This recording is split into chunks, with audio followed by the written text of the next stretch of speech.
Steve Martin is a wild and crazy Los Angeles TV weatherman who discovers that L.A. is even wilder and crazier than he is in L.A. Story, one of the new movies we'll review this week on Siskel and Ebert. And we'll also have a special report on the internal struggle between Robin Williams, the actor, and Robin Williams, the stand-up comic.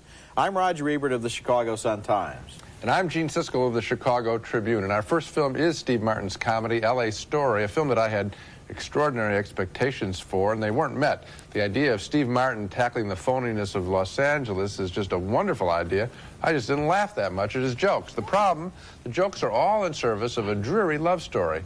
Martin plays a silly TV weatherman with a girlfriend, Mary Lou Henner, who is cheating on him with his agent. My agent? Frank? And this is how I find out? You tell me? Oh, he isn't happy about it either. We just decided I should tell you. God, I thought he was only supposed to take 10%. That 10% joke about an agent isn't fresh, but into Martin's life comes a young, upbeat valley girl, nicely played by Sarah Jessica Parker. He tries to take her to a fancy restaurant, but he has trouble making a reservation. I'm a weatherman. Yes, I'm on TV. Renting. I just sold a condo. Yes, in this soft market. Well, I don't see how that's any bit. In the low 50s. Yeah, I could meet you there at 3. I have Visa and I have MasterCard. They all have Visa and MasterCard. I think what Mr. Pardue is looking for is more than a promise to pay. I think he's looking for a kind of depth in your financial sea. Eventually, Sarah Jessica Parker convinces Martin to go away with her for the weekend. The only thing fresh about the movie is her energy. Go away with me. I can't. Don't you see? I would just be using you to get even with her for going away with him. I don't mind. Let's go. Great. Now, the love story involves the ridiculous conceit of a freeway traffic sign with a mind of its own that spells out what it's thinking to Steve Martin, and eventually it tells him what it really wants to do in life is direct a movie. Another tired joke. L.A. Story doesn't devastate an awfully easy target, Los Angeles, Southern California culture, and that's why it didn't work for me. You think it's implausible that a highway sign could talk to you? I don't think it's funny that a highway sign does talk to you. I don't know when I've been more in disagreement with you about a comedy than about this one, which I like from beginning to end, and which I think is a masterpiece of tone, which takes this love story, which is, I think, a sweet little love story and not dumb at all, and manages to combine it with things that are slapstick, things that are pure fantasy, things that are wild imaginations, things that are subtle, things that are social satire, and all at the same time keeping all of those balls in the air at the same time. This is a very good movie. It reminded me of work by people like Keaton and Tati, who were able to find kind of a sweet middle ground. I don't know what you were looking for here. Well, I was looking for laughter, obviously, and I didn't think, I think, I'm just repeating myself, I think that the targets here are not hit in a funny way. I went through a whole bunch of clips. Now, these were obviously supplied to us. A lot of people think these are funny things. Well, the 10% joke isn't funny. The restaurant having to require a financial statement, not funny. Wait. Let's talk about the restaurant, Sure. because you played that clip and then you said nothing funny there, and I was sitting here thinking, well, I laughed. I thought it was funny. I thought it was hilarious. They want his whole entire background in order to get him into this restaurant. What about the automated teller machine joke, where you have 2 lines? I think you know where that would be a better joke for? New York City. In other words, New York City, mugging on the street is funny. L.A. probably doesn't have. Well, then the problem is not with the joke, it's with the city. Geographical difficulty here. No, I disagree with you, Gene. I think this is an extremely well-made and an extremely funny movie. It's just filled, it's so densely packed with detail after detail after detail. It's not just 3 or 4 things, it's everything. You bet. I mean, he shoots 100 times and hits maybe 5 for me. I think we're in complete disagreement here. Coming up next, Julia Roberts stars as a battered female victim in Sleeping with the Enemy. I had a husband. He hurt me. You aren't suggesting I enjoy that. Oh, God, no. That would make you a monster. That's Julia Roberts trapped in the Marriage from Hell. And Roberts, who became one of the hottest actresses in America last year after her wonderful work in the box office hit Pretty Woman, has a new film out now named Sleeping with the Enemy, and it's a real disappointment. A lame brain thriller that starts out seriously and then degenerates into one horror movie cliche after another. The movie opens well with a chilling portrait of a marriage based on fear. Roberts is married to a rich investment counselor, well played by Patrick Bergen, and he is a perfectionist who likes to slap her around when she doesn't get things precisely right. There's promise in the early scenes which create a chilling portrait of an abusive marriage. You sneaked off inexplicably. I didn't sneak off. Need I remind you how I worried? No. You reminded me enough the night I came back.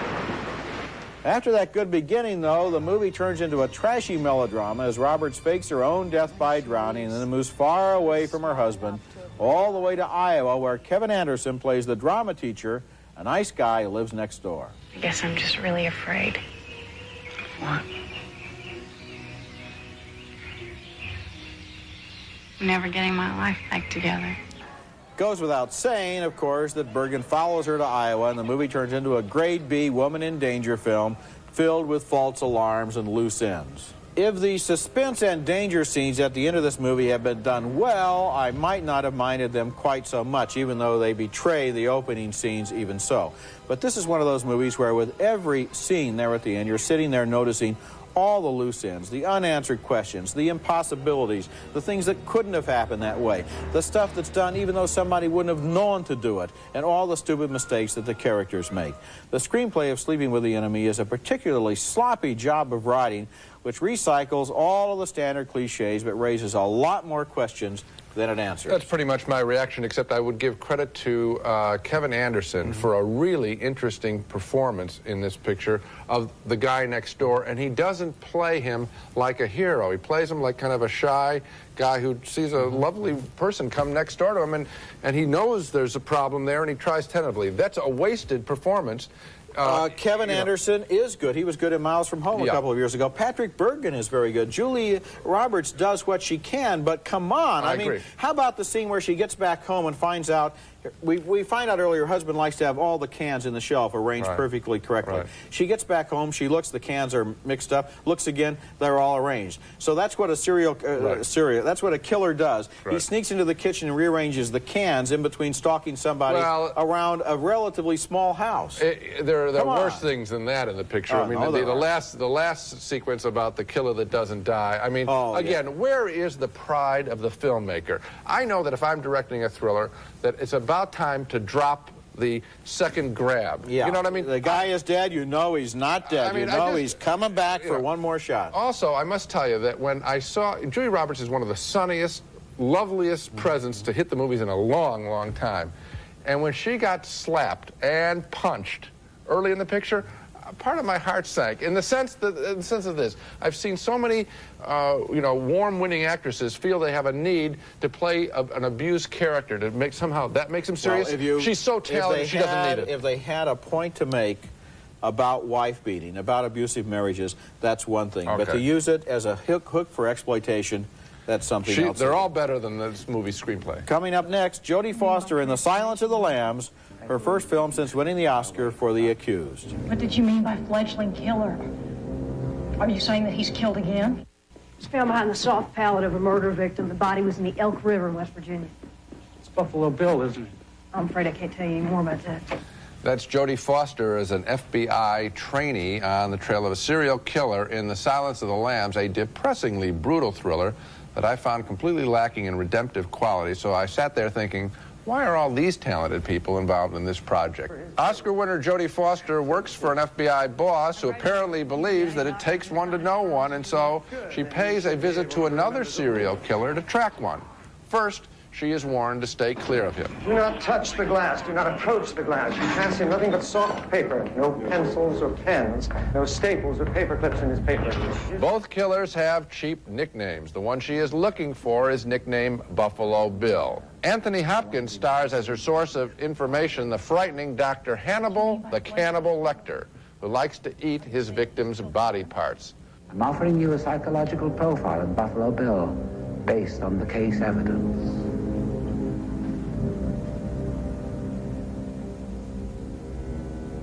like a catch and carry. There is a sporting quality to this story that I found distasteful as Foster again visits with Hannibal the cannibal. What is your worst memory of childhood? Death of my father. Tell me about it and don't lie, or I'll know. Eventually, Silence of the Lamb degenerates into a standard monster-in-the-house movie as Foster catches up with Buffalo Bill in his dungeon-like home where a young woman is held captive and terrorized in a well. The horrors of female abuse are too much with us, I think, now to be trifled with anymore in the movies. We had this complaint about the picture involving Julia Roberts. I have it again here. I didn't learn a thing about serial killers from this movie. A much more honest, less exploitive film on the same subject was last year's Henry, Portrait of a Serial Killer. By contrast, The Silence of the Lambs is a star-studded freak show directed by the usually enormously talented Jonathan Demme, who I think for the first time in his career has picked a surprisingly trashy project. Well, this is a tough film to review because, of course, in terms of its subject matter, one can easily target it as you have. And also, I think that the ending doesn't really work. Once she gets into the house of Buffalo Bill, it does become a standard who's behind this door, who's going to jump on me from the shadows.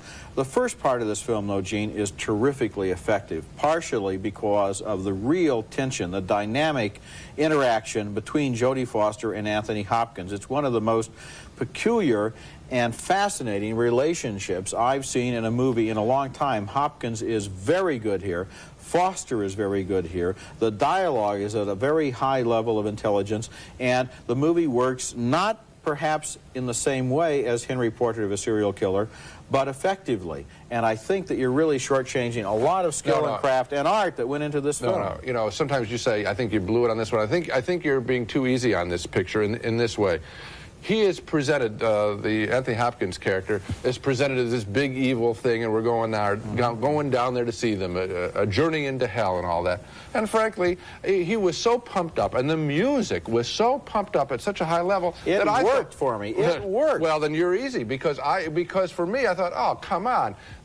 A guy who's truly frightening doesn't need, you know, a huge organ playing in the background. I didn't buy it at all. This is the movies. What did you want? A documentary, black and white, television, shoot it on videotape? The reason why Henry, the Portrait of a Serial Killer works is because these people, my intuition, I don't have any first-hand knowledge, these people tend to be kind of dull. Well, they're two different kinds of movies, and you're using one to criticize the other. Yes, we always do that, Roger. We say better pictures of the same subject. Why can't you criticize this on its own terms instead of saying what it is? I'm criticizing on its own terms. I wasn't compelled by anybody except, I suppose, the Jodie Foster character as a strong woman. Come on, a great performance. Not a great performance, a decent performance. She's Anthony Hopkins, no, great. I thought that was way overplayed. When we come back, we'll take a look at the internal struggle between Robin Williams, the comedian, and Robin Williams, the serious actor.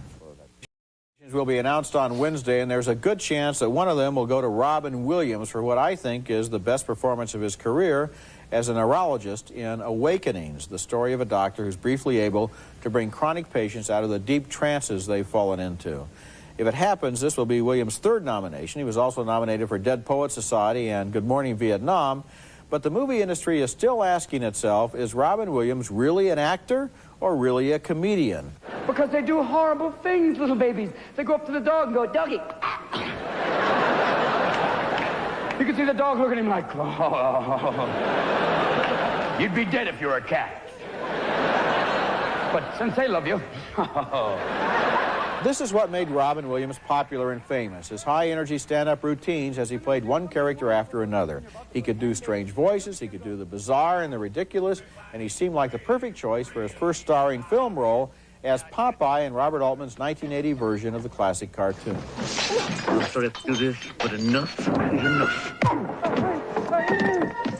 His gift for characters and accents worked again in 1984 when Williams played a Soviet musician defecting to the U.S. in Moscow-on-the-Hudson, an essentially serious role where Williams was required to be an actor, not a comic impressionist. you must to help me. I want political asylum. I'm a security officer. Robin Williams' big box office and critical breakthrough came in Good Morning Vietnam, where the story of an off-the-wall disc jockey called for both his acting and his stand-up comedy talents. Thank you for that lovely tune. That funky music will drive us till the dawn. In this one, the role itself accounted for just about any kind of routine, but he admits An over-reliance on his comic side has hurt his work as a serious actor. Do you have a real is it sort of a crutch with you sometimes that you go into... A dangerous thing. Into material from time to time? Yeah, it can even be, the material is the dangerous word. It can also be stuff from my act which can shine out, and it could sound like a piece of material rather than a character. That crutch was visible in Dead Poets Society, where Williams played an English teacher dropping out of character at moments like this. Now, many of you have seen Shakespeare done very much like this. Oh, Titus, bring your friend hither. But if any of you have seen Mr. Marlon Brando, no, with Shakespeare can be different. France, Romans, countrymen. Yeah, there were some times when I broke into a character thing, and even that was really toned down from what was left. You know, originally we tried a lot more of that, and we tried a long piece, and that was just the little pieces left. Is it a token thing to see, to try and find some humor there, to, put it in?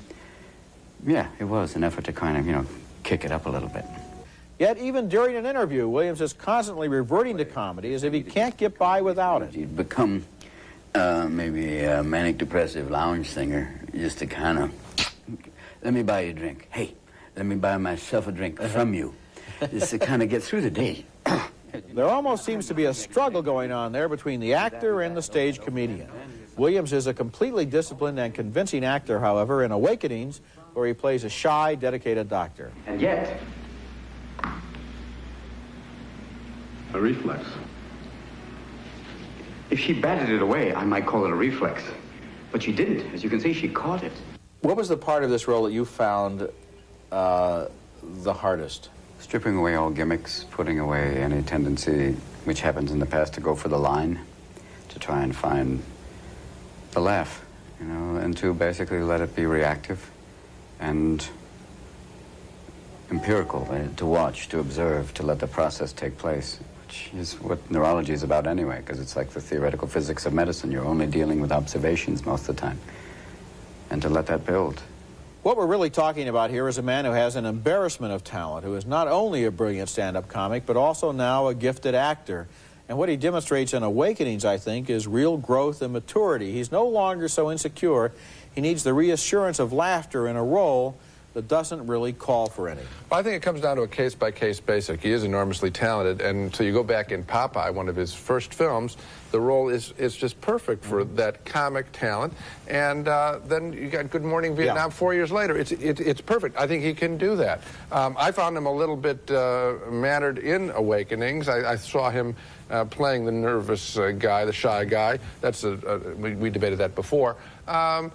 I just think that the best thing he can do for himself is work with the most strong directors, which he will now get. He's in big hits one after another now. And I think we'll judge him, I'll judge him now as anybody else. He has done a better job than most stand-up comics in becoming an actor, if you think about it. Look at Richard Pryor, for example. Yes, but on the other end, look at Steve Martin, who has made a similar transition from a movie like The Jerk to some recent stuff that, well, L.A. Story I like better than you did, but also movies... Roxanne is a great film, and you got All of Me. Yeah. So what you have in both of these cases are guys who, in a way, were victims of their early success, and the people knew what to expect from them and wanted that. And I think in Williams's case, more than in Martin's case, he felt like, well, maybe if I give it to you, then maybe that'll be kind of a safety net. Now you see him working without a net, and it's fun to watch. It sure is. Coming up next, our video pick of the week featuring another actor who is a shoo-in for an Academy Award nomination this year. My video pick of the week for a good movie available now on home video is Longtime Companion, the moving drama of the AIDS epidemic, which managed to develop considerable power by telling its story so matter-of-factly, as a group of young men in New York find themselves overrun by a deadly disease they've never heard of. In the film's best scene, Bruce Davison tries to give his lover a peaceful farewell. Davison, the Golden Globe winner in the supporting actor category, would appear to be a natural Oscar nominee next week, and his performance is as quietly powerful as this entire film, Longtime Companion. I highly recommend it.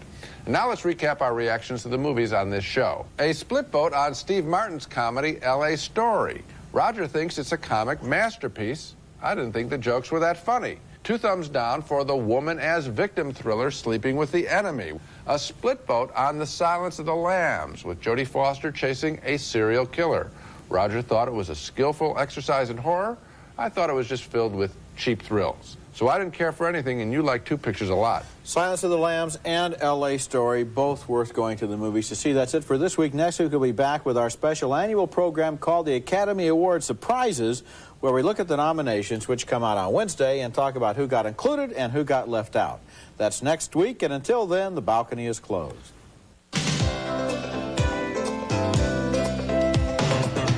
It's America's favorite jelly bean, Jelly Belly, now appearing in theaters and video stores with good taste. Jelly Belly beans, try them, you'll love them. Capri moisturizing foam bath and bath beads with natural floral essences and luxurious foam. Capri gives you softer skin. No Nonsense, the pantyhose that hold up through your busy schedule without a snag. No Nonsense, the pantyhose that last. Tidy Cat 3, with the power to absorb odors and deodorize for a clean, fresh scent. Clobber Cat Box odor with Tidy Cat 3.